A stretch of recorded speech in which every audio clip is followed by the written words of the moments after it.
ये शिव महापुराण का भरोसा कहता है।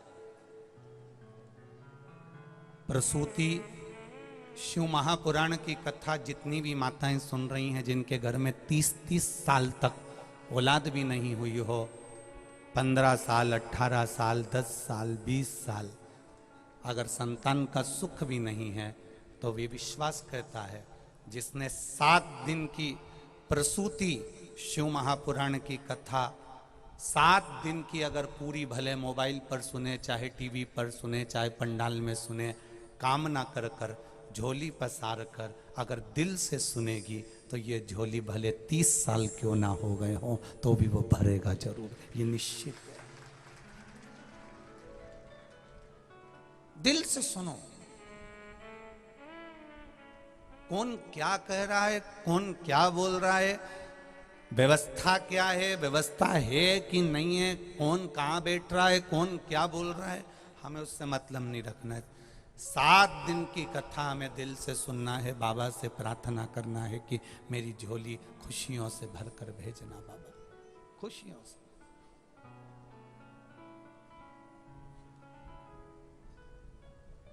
और वो कृपा करेगा तो दुनिया में सुख का अनुभव होगा।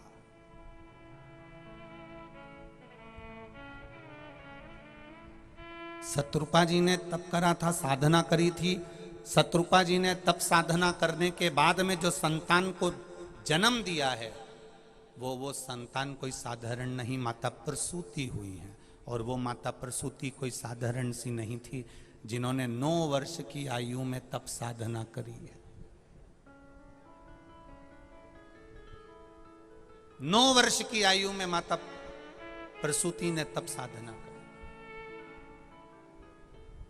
दक्ष प्रजापति, जिन्होंने भगवान ब्रह्मा जी के हृदय से प्रकट होने के बाद में, भगवान ब्रह्मा जी के हृदय से प्रकट होने के बाद में जिन्होंने सृष्टि की रचना का भार नहीं ग्रहण करा, पर ब्रह्मा जी ने उनको समझाया, तो दक्ष प्रजापति ने विचार करा कि मैं सृष्टि के क्रम को बढ़ाऊंगा। पहले किन्नर की सृष्टि थी, उस किन्नर की सृष्टि को समाप्त कर दिया जाए। किन्नर की सृष्टि के बाद में जो सृष्टि का निर्माण होगा, दक्ष प्रजापति कहते हैं मैं करूंगा। ब्रह्मा जी का कहना माना, दक्ष प्रजापति ने सृष्टि का निराकरण करने का, सृष्टि को आगे बढ़ाने का विचार कर लिया। सृष्टि को आगे जब बढ़ाया जा सकता है जब दक्ष प्रजापति का विवाह हो जाए।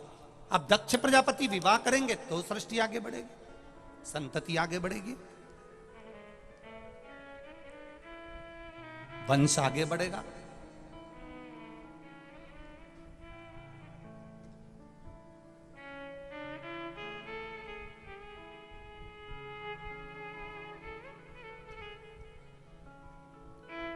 एक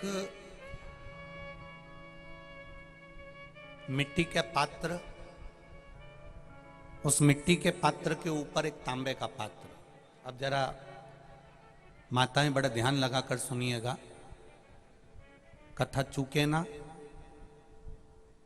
आपको 10 जगह जाकर सिर नवाने की जरूरत ना पड़े, एक महादेव के चरणों से ही आपका आनंद सुख प्राप्त हो जाए। एक मट्टी का पात्र, और मट्टी का अगर कोई कलश है छोटा सा, उस कलश के ऊपर तांबे का कलश।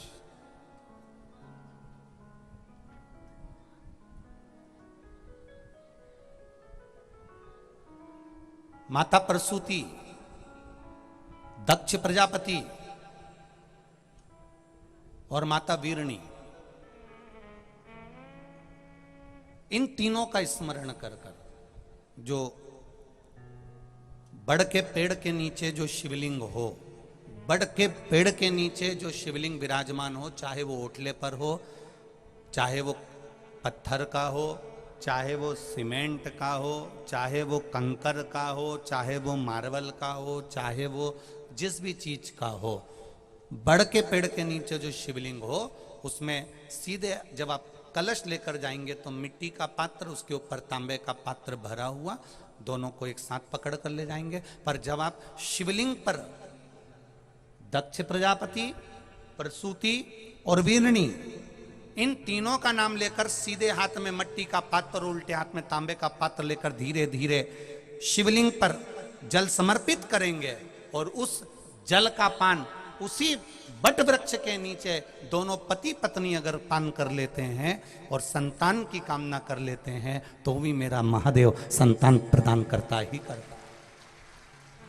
पर ये जो क्रम किया जाता है ये केवल बैसाख के महीने में ही किया जाता है, इसके सिवाय इसको आप अन्य महीनों में नहीं कर सकते, केवल एक बैसाख में। और हम तो कहेंगे बैसाख महीने की जब शिवरात्रि आए या बैसाख महीने में अष्टमी तिथि आ जाए या बैसाख महीने में सोमवार का दिन पड़ी जाए तो प्रयास करना कि आप संतति के लिए, संतान के लिए आप ये प्रयोग कर सकें। शिव तत्व की प्राप्ति। आप डॉक्टर को दिखाओ, आप डॉक्टर की दवाई भी लो, आप डॉक्टर से जांचें भी कराओ, आप डॉक्टर ने जो आपको बताया वैसा आप करो, पर साथ में शिव भक्ति को भी अपने भीतर उतार कर शंकर से भी अपने दिल की बात कहकर चलो, शिव से दूर।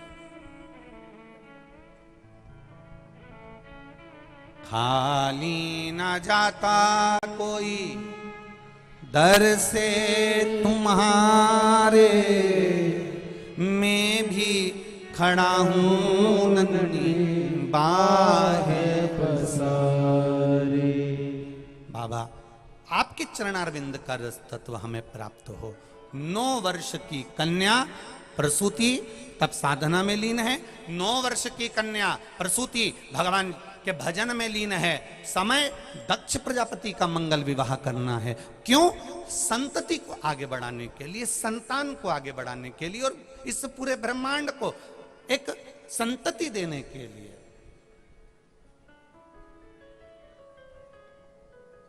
करा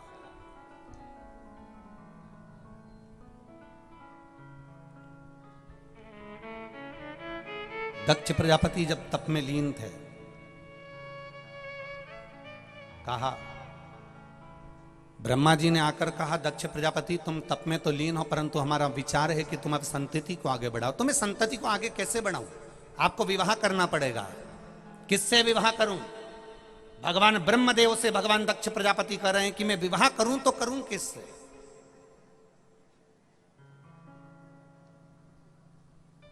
कहा, प्रजापति वीरण की पुत्री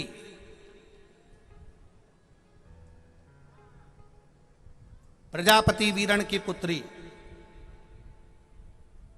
जिसका नाम आसिकनी है, उसको लोग वीरणी भी कहते हैं। प्रजापति वीरण की पुत्री जिसको लोग आसकनी कहते हैं, उसका नाम वीरणी भी है। अच्छा, कोई फिर अच्छे से सुन लो ध्यान से। कोई अगर आपसे कहे कि सियोर वाले महाराज ये कथा कहाँ से बाच रहे हैं, तो आप बता देना शिव महापुराण सती खंड अध्याय नंबर 13 और पेज नंबर 155, 156, 157, गीता प्रेस गोरखपुर की शिव महापुराण से यह चरित्र चल रहा है। ध्यान रखिएगा।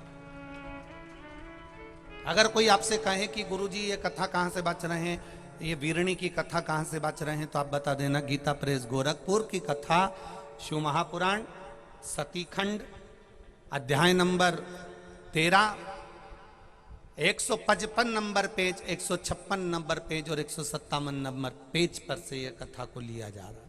बहुत ध्यान से सुनो। दक्ष प्रजापति,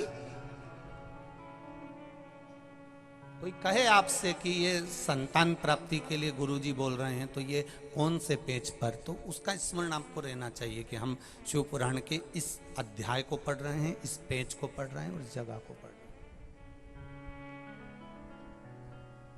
दक्ष प्रजापति, तुम्हें विवाह करना पड़ेगा। किससे?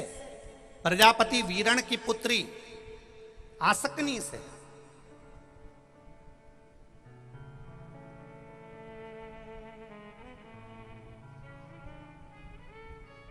ये वही कन्या है आसकनी।